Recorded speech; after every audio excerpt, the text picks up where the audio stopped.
Welcome back, everyone, to the Sales Show. You have been asking, we are answering. I brought in the expert on your main question this week, which was Simon, how can I land a paid board seat in a company that I'm passionate about? How can I help them and add an income stream by doing so? And you had a ton of sub questions like, how many can I have at once? Should I do this as my main thing moving on in my career? So I brought in the expert on this, Callum Lang, everyone. He wrote a whole book about it. It's called Boardroom Blueprint.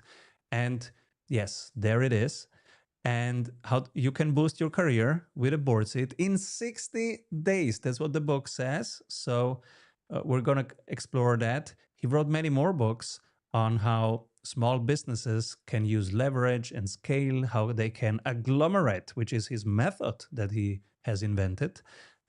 So that and he wrote a book about entrepreneurial investing and one about progressive partnerships. So we might do more episodes in the next years together. But first of all, welcome. And how can we get started with these board seats? Yeah, sure. Well, thanks for having me, Simon. Looking forward to chatting about this. It's always a favorite topic.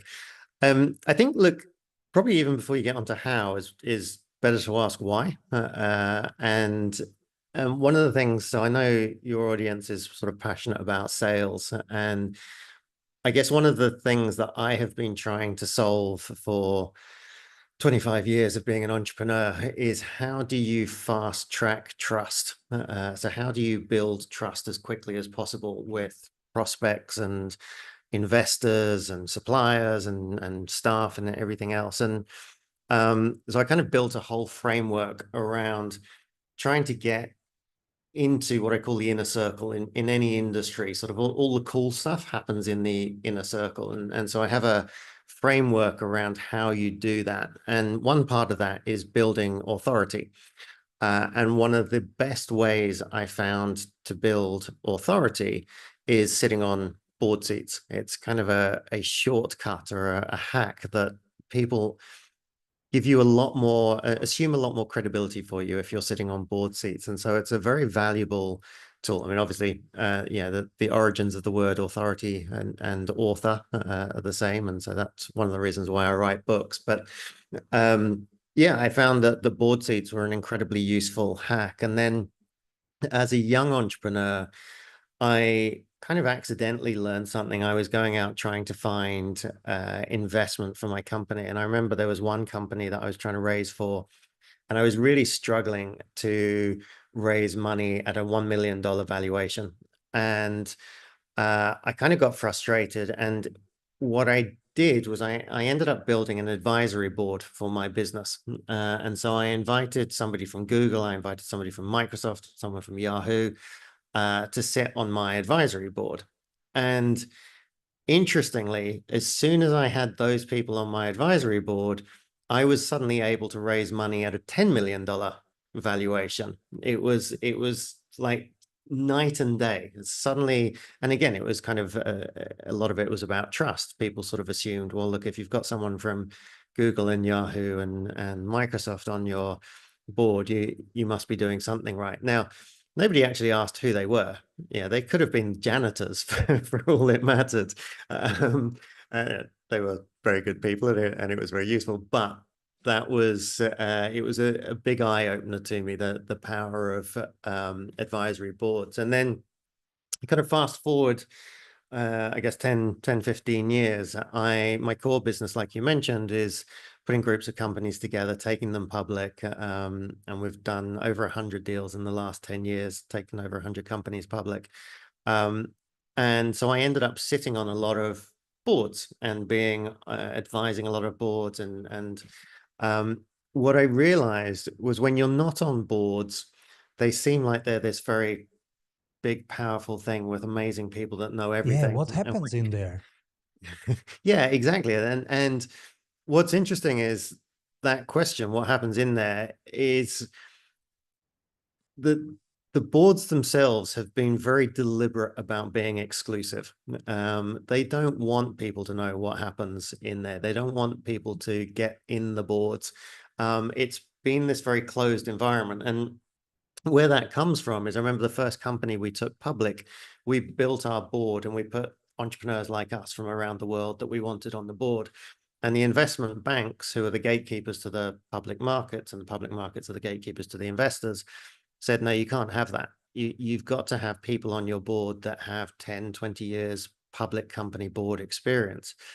And I remember thinking at the time, well, look, there's not that many people out there with that much experience. And so what you end up with is a very small pool of people getting paid a lot of money to sit on lots and lots of boards, and they don't really care about the companies that they're sitting on. So we had to kind of get these people on that, What is they the were being very. remuneration ballpark in a range? So it's very variable. I now have a company that trains people and puts them on board seats. Oftentimes, the first few board seats you do, the advisory board seats, will just be for free. So you basically say, hey, look, I'm doing it for the credibility, I'm doing it for the connections, I'm doing it to learn about your industry. And so it's not free, you're getting value from it, but that's the exchange. What happens once you're sat on a few boards is that companies will start to see you and want you to sit on their board, and then they will invite you. And then the fees can vary enormously. So we have members that are earning hundreds of thousands of dollars sitting on a single board.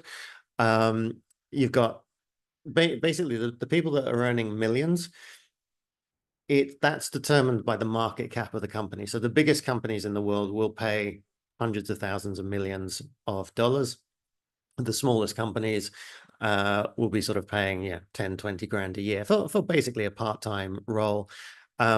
We are sort of entry level for the companies that we take public is around $40,000. That's pretty standard to sit on the board of a publicly listed company, but a private one can be much, much smaller.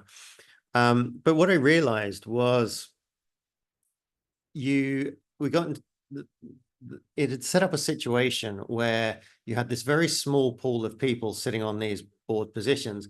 They had no interest in, there's been all this talk about getting diversity on boards and trying to get fresh ideas and fresh thinking into boards.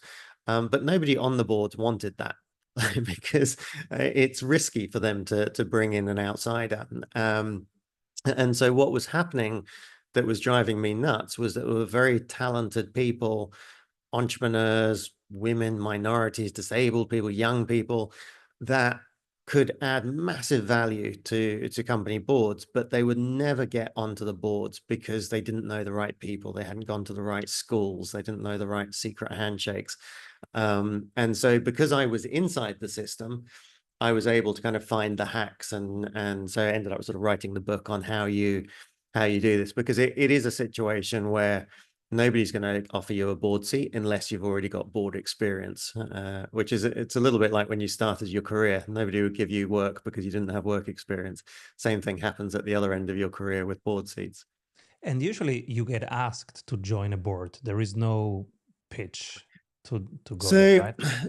yeah, look, one of the things that we talk about a lot in the program, so first of all, like understand the situation that's out there. So you've got 330 million for-profit companies in the world. Less than 1% of those actually have an active functioning board. So all of the publicly listed companies, most big companies, but the majority of companies, which are small businesses, don't have an active functioning board, which means that if you are applying for a board seat, you and everybody else is applying for a very small number of board seats at the top. And I would also argue that none of those board seats are genuine, because like I said, boards don't want to hire someone they don't know. It's always friend of a friend. It's always someone that they trust. And then HR has to put out a job advert or a Or you have recruitment company. worked together over a year. So I get asked sometimes when I consult a client for 1 or 2 years and I'm their strategy advisor, and then they say, hey, would you join our board? And join the board. Exactly Or right. Yeah, or yeah. you have been And restructuring or financing them, right? Yes, and so that's a good point, because also nobody wants a board member. What they want is the result you can give them. So what is the problem that you can solve? And so this is a mistake that a lot of people make, is that they will approach a company and say, hey, would you like me to sit on your board? No.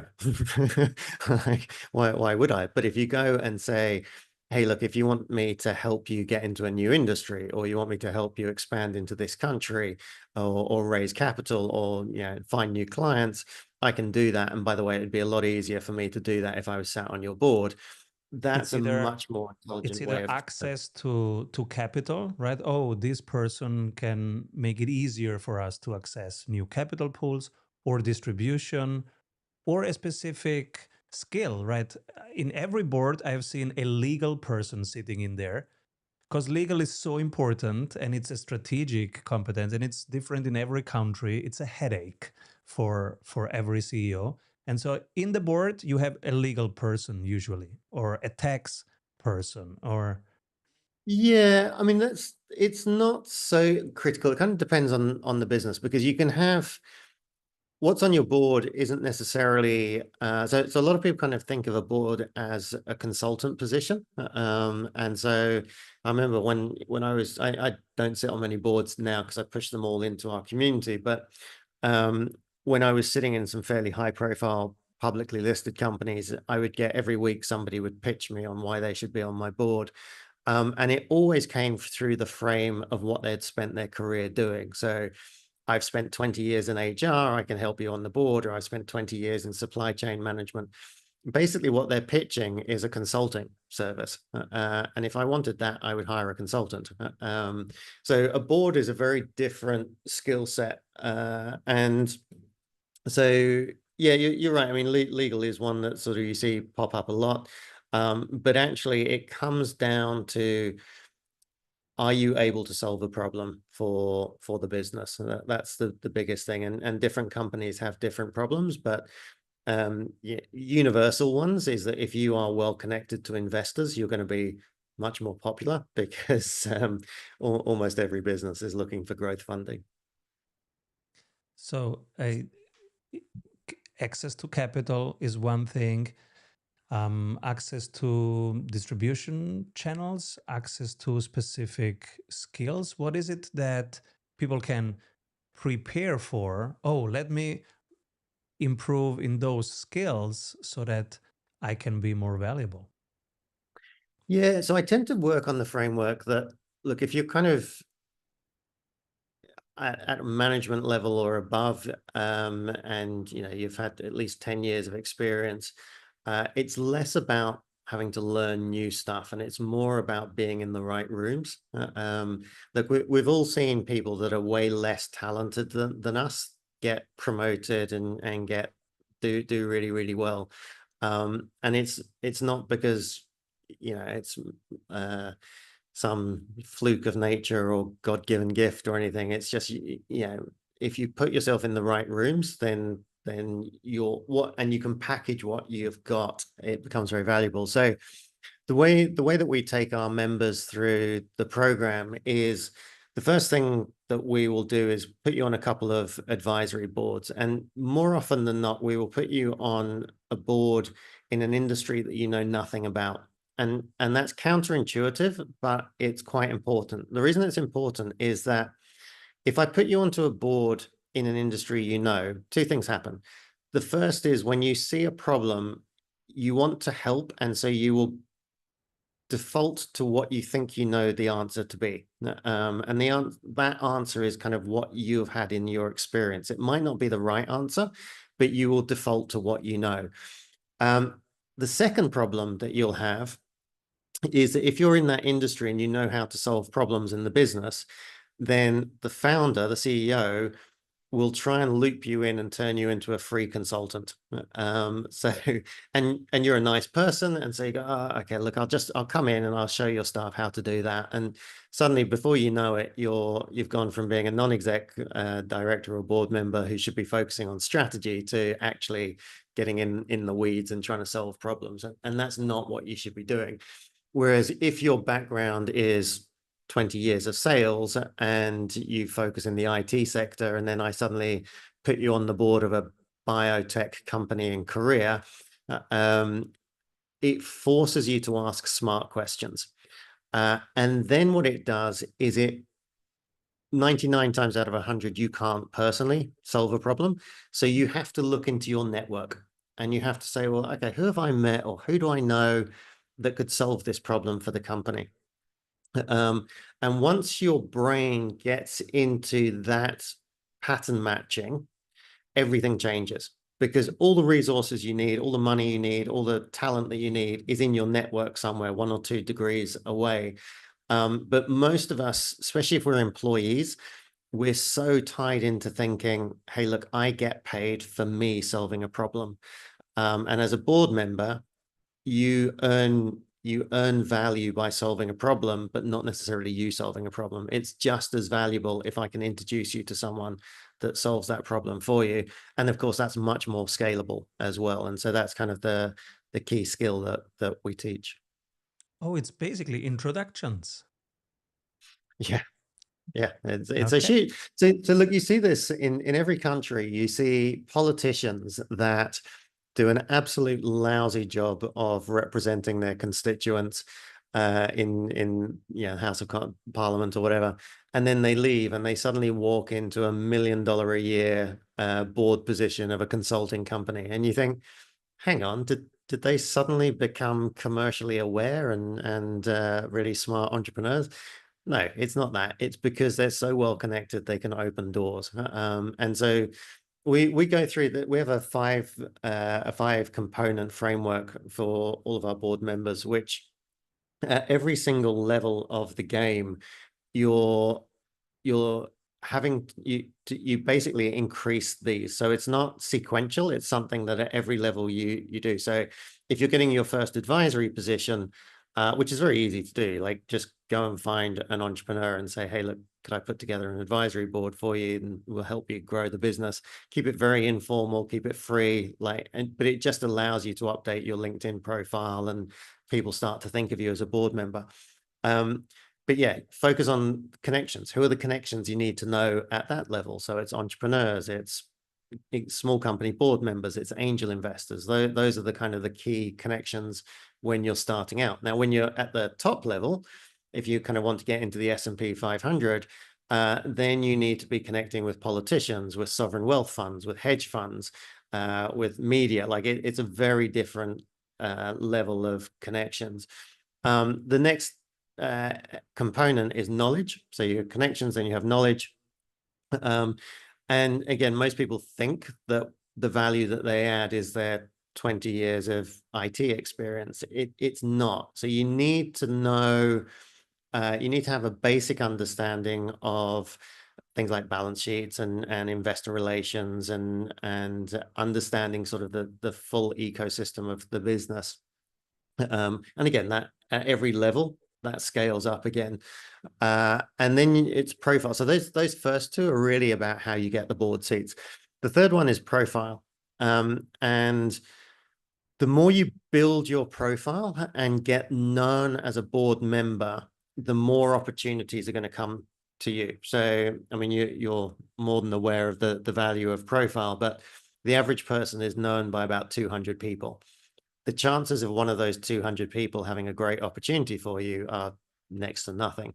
If you're known by 20,000 people or 200,000 people, the chances of one of them having a great opportunity for you go up exponentially. And then everyone looks and goes, wow, you're so lucky. Well, no, I built my profile so that these people would see me as a component in their success. And so that's why it's important to get those first couple of board positions, because even if they're unpaid, even if they're in industries you're not particularly interested in, when you update your LinkedIn profile and you start to combine 20 years of IT experience with, here are the things that board members should be thinking about in terms of IT over the next 5 years. And you just like, you don't abandon the profile that you've built, but you just start to add in board related topics. Then what happens is you start to get all these inbound leads. And any of our members that have sort of reached that level of success, normally after about a year, they're turning down more board seats than they're accepting. And that puts you in a situation where you can basically say, when somebody reaches out to you and says, look, we've got this problem, we're looking for someone like you to sit on our board, would you be interested? You can turn around and say, well, look, potentially, but I'm going to have to give up one of my other board positions. So what are the commercial terms that would make this attractive to me? And then it's up for them to make you an offer that makes sense for you and for them. And so that's kind of where you get the shift, or the transition into having more opportunities than you can handle. And then the final two are value and leverage. And using this methodology, I can teach anyone how to get their first board seat. I mean, I had one of my interns who was 25 years old. He's now sitting on 2 board seats and doing an incredible job. So it's like, I can teach anyone to get on a board, but I don't want to add to the number of bad board members out there. We want to have great board members. We want to have people that really add value. And it's so important, because actually the best board opportunities you're going to get will come from people that you've sat on a board with, who get offered other board seats and say, yeah, look, I was on a board with Simon a couple of years ago. We should definitely have him on this board, because every time we had a problem, he knew who to call. He knew what, he got stuff done. And so that's how you kind of break into that inner circle. And then the final one is leverage. And so we have this phrase at Veblen, which is, this is not your final board seat, it's just a stepping stone to the next one. And that's a very useful mindset to have. So you should always be looking, when you join a board, you should always be looking, how can I leverage my network, my knowledge, my contacts to help this company scale as much as possible? Because the more they scale, the more profitable it will be for me. But also, how do I leverage this position for my own good? Because sometimes you're going to join boards that aren't going to go anywhere. You're going to join companies that just, in 6 months' time, they still haven't done anything. And look, that's the nature of small business. Not everyone's going to hit it out to the park. So you always need to have an eye on what's the next leap up, what's the next company that I could leverage this position to get to the next position. So those are the kind of the 5 key components. And at every level, you sort of repeat them and bounce up a level. I just wrote a book about time freedom. So I have to ask you about the time involvement. If we say yes to a board, how much time is it per week, per month, per year that we have to count after one word from our sponsors? What if your business would run well even when you are on vacation? Discover how 1,600 business owners have regained their freedom using the Strategy Sprints blueprints. How they enjoy living their dream and watching their business scale. Get the exact checklists they use to go from stressed to fulfilled using the Strategy Sprints method. Order your copy of Strategy Sprints 12 Ways to Accelerate Growth for an Agile Business on Amazon today.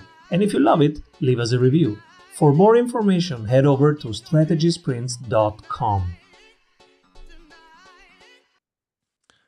So if we say yes, how much time commitment is it? Yeah. So look, there's a great saying about board seats, which is, it's a little bit like being a board member is a little bit like being a pilot on a plane. It's long periods of doing nothing, followed by very, very intense periods. And so it's very different between the small ones that you start out on and the bigger ones. So what we say for the small ones is, just manage expectations up front. And especially if it's no pay or it's low pay, just say, hey, look, I'm willing to give you 2 or 3 hours a month of my time. Anything beyond that, here's my daily rate. And that's perfectly reasonable. And look, as entrepreneurs, they should be doing everything they can to exploit you and get as much value out of you as possible. But look, you're doing it as a stepping stone to the next board seat. So you should be doing exactly the same to them. You should be trying to get as many contacts and connections and as much learning as possible. So a lot of it's just managing expectations up front. Now, when you get into the world of public companies, you can't kind of say, hey, I only do 3 hours a month. Like if they've got, you might have months and months where your skill set is not particularly relevant to challenges that they're trying to fix in the boardroom. You might have days when like they need you all hands on deck. You are in Singapore. I was on a board of an Austrian company which is global, and Mhm. they were doing cranes, like actual things that lift stuff, right? Heavy machinery. And so in the midst of August, where I usually do my 5 weeks vacation and we are at the beach, I get a call. We're going to Singapore. And I go, why? No, I'm not going to Singapore. Why am I going to Singapore? Well, a crane just fell down. I said, all right, where am I in 3 hours? Be there. We pick you up. We pick you up in 4 hours. And we went to Singapore from Europe to Singapore. These are things that can happen. And when they happen, you have a PR crisis and you're needed. Yeah. And actually, so one of the things that, so we interview, so we've now got hundreds and hundreds of members in Veblen, sitting on hundreds and hundreds of boards around the world. And most of our members get a board seat within 30 days, not 60 days like the book said. We're quicker now. But the one thing I really filter for is the ability to make decisions, because regardless of your level and your background, if you're someone that struggles to make decisions, it causes so many problems. And to your point, like imagine if, you'd got that phone call and you're like, well, I'll let you know in a couple of days. Like it doesn't happen. Like you have to get on top of this story. You have to help the media out. Like you have to be there for the families. If anyone is injured, all of that sort of stuff is crucially important. And so it is the one thing that I filter really hard on is if you're somebody that struggles to make decisions, because you're never going to have as much information as you want. But if you can get comfortable, we have a framework that we kind of teach to our members as well, which is making sure that if you've got a decision that you need to make, so we call it the Veblen AAA method, which is alignment. So is this decision in alignment with your personal values and with the long-term goals of the company? If it's not, and by the way, like us entrepreneurs have a habit of getting distracted by shiny new things. And as a board, sometimes you have to say, is that really what you need to be doing? So if it's not in alignment, that's a hard no. So if it is in alignment, the next one is it asymmetric in terms of opportunity? And so what I mean by that is if there's a limited downside, but an unlimited upside, it's always worth saying yes. But if there's a limited upside and an unlimited downside, or like we call it sink or steer, like if failing in this project will give you valuable data, then go ahead with it. If failing is going to kill the company, then absolutely it's a hard no. And then the third one is action. Like, what is the action that you can take right now? And sometimes it's, is there a smaller action that I can take that will help move this forward? So that's kind of our AAA decision-making framework. And I think that's been very useful for our members, because if you can't make decisions, this isn't the right career option for you.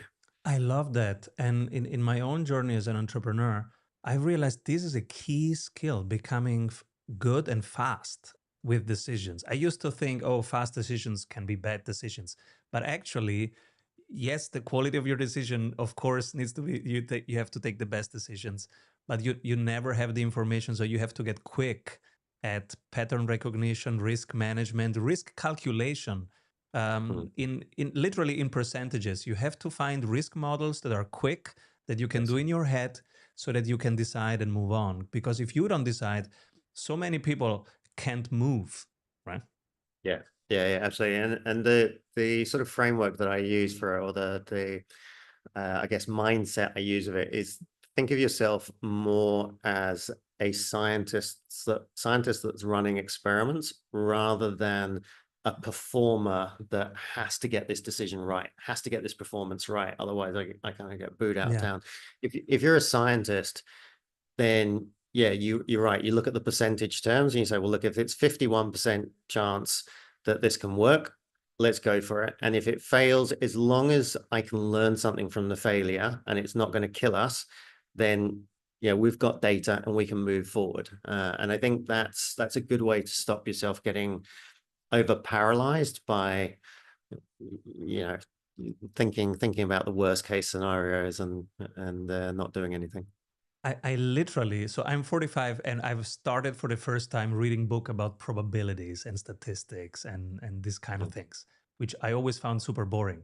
But right now, I find it's the most exciting thing on planet Earth, because what I need is a better, faster model in my head to take quick decisions.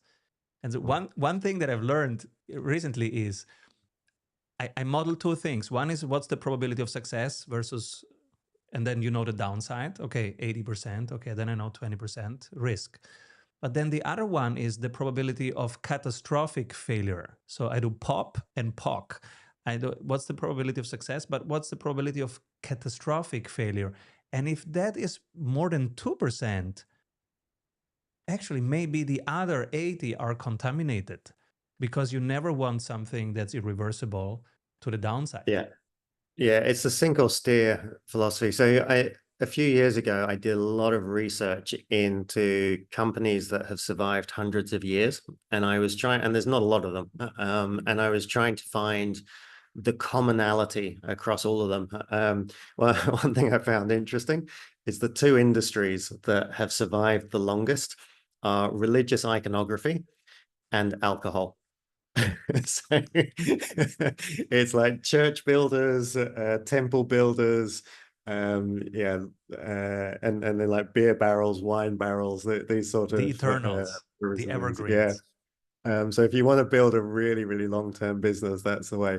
But then I was trying to work out, so what do they do different, these companies that survive years? And actually what you realize is they don't do anything clever. What they focus on is not doing anything fatal.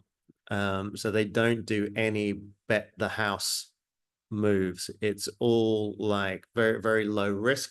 And it means that oftentimes they'll underperform. It's a little bit like Warren Buffett, Yes. whenever there's a big spike in the tech.com boom or AI, and everyone goes, oh, he's lost it.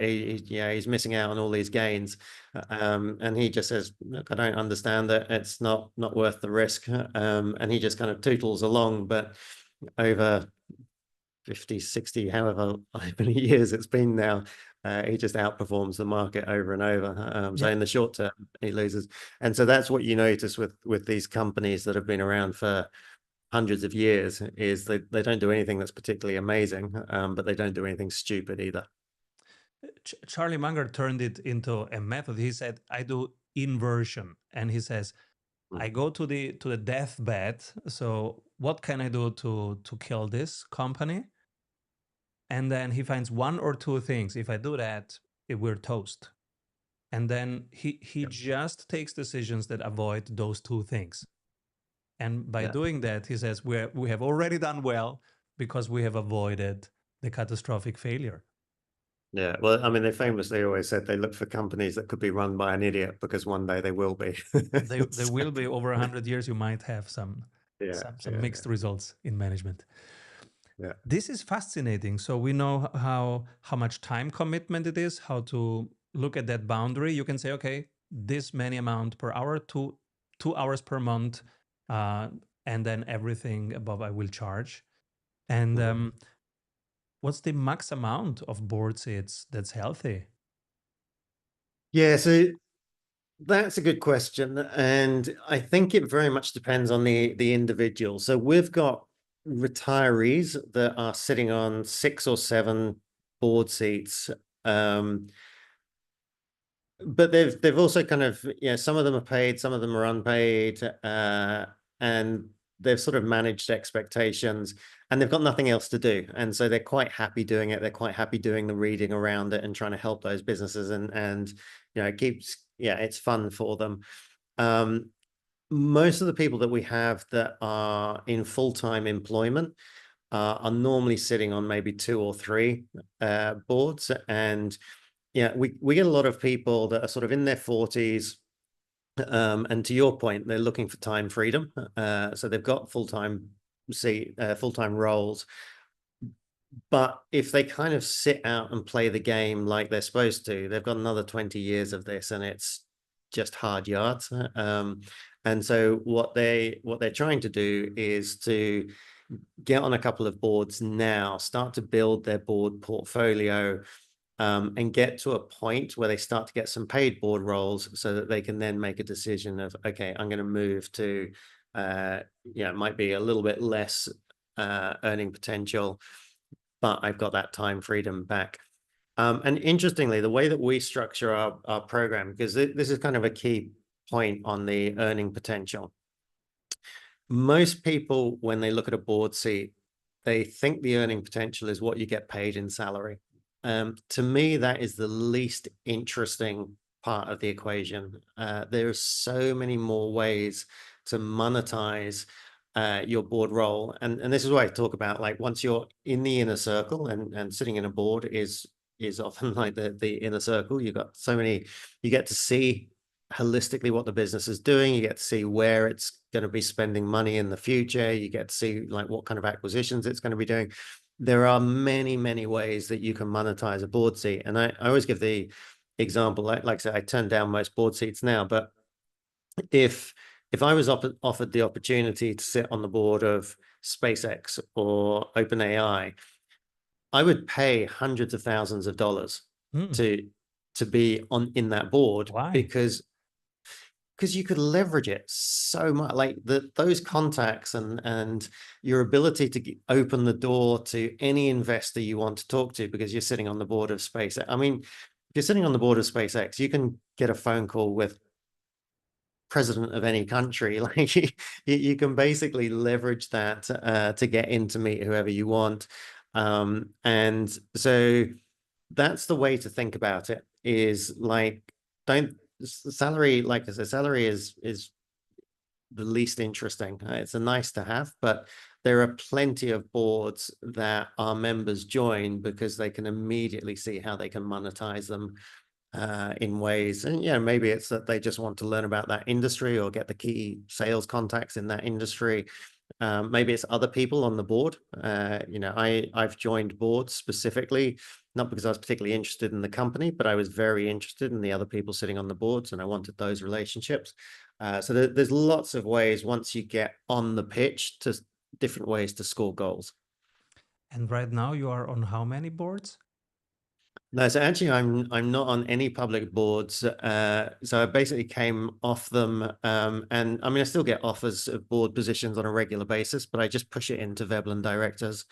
And I'd rather refer our members onto boards. And also in my core business at Unity Group, I think next year we'll probably take between 8 and 12 companies public. Now, I don't have the time to sit on the boards of those companies and look after our investments. So it makes much more sense for me to give those opportunities to other people who can get that experience, can get that learning, and can represent our interests on those boards. So yeah, that's the way I do it now. Love it. I'd love to do the next episode on how to bring a company public, because people listening here, they have a mid-sized company or maybe thinking about it. And I imagine there is some steps in preparation that would be good to know a few years before, because you have to structure it in a certain way before that. Yeah, I mean, I think, look, that's probably a topic for a whole nother conversation. We've been doing this for about 10 years now, and we've got the process down pretty quick process. And most of the companies that we take public, as long as they can get their financials in order, and they've got a good equity story, we can normally do it in 3 to 6 months. Whereas, traditionally you will end up paying an investment bank a huge amount of money, and they basically, their model is, okay, we can do this for you in 3 months, but you need to put us on a retainer. And so you start paying them 30,000-40,000 euros a month. And then at the end of 3 months, they say, yeah, we're nearly there, but we just need this whole list of stuff from you that we forgot to tell you about at the beginning. And so you spend another 3 months getting all of that data for them, and they go, oh, there's just one more thing, this list that you could do. And so they have a reverse incentive to take you public quickly because you're just giving them free money. So we have a different model. We take equity in the final public shell. We cover almost all of the costs, and we just work with companies where the founder is looking to really grow and scale the business. But going public is a terrible way to exit. It's a fantastic way to grow your business. But yeah, there's a whole, that's a much longer conversation than now. Let's do that the next time. And if people want to join your program, where can they find your board seats program? Yeah, I mean, LinkedIn's probably a good place to find me. And then VeblenDirectors.com is the Veblen website. I do regular webinars and get a free copy of my book if you sign up on the webpage and all that good stuff. And yeah, say hello to me on LinkedIn. Mention this podcast and I'll be nice to you. Callum Lang, everyone. Thank you, Callum, so much for being on the show. See you soon. Pleasure, Simon. It's been fun. Avoid trying to do thousands of things that doesn't work. We have 274 templates for your business success. Reach your ambitious goals with one-on-one sprint coach. We double your revenue in 90 days. What if your business would run well even when you are on vacation? Discover how 1,600 business owners have regained their freedom using the Strategy Sprints blueprints. How they enjoy living their dream and watching their business scale. Get the exact checklists they use to go from stressed to fulfilled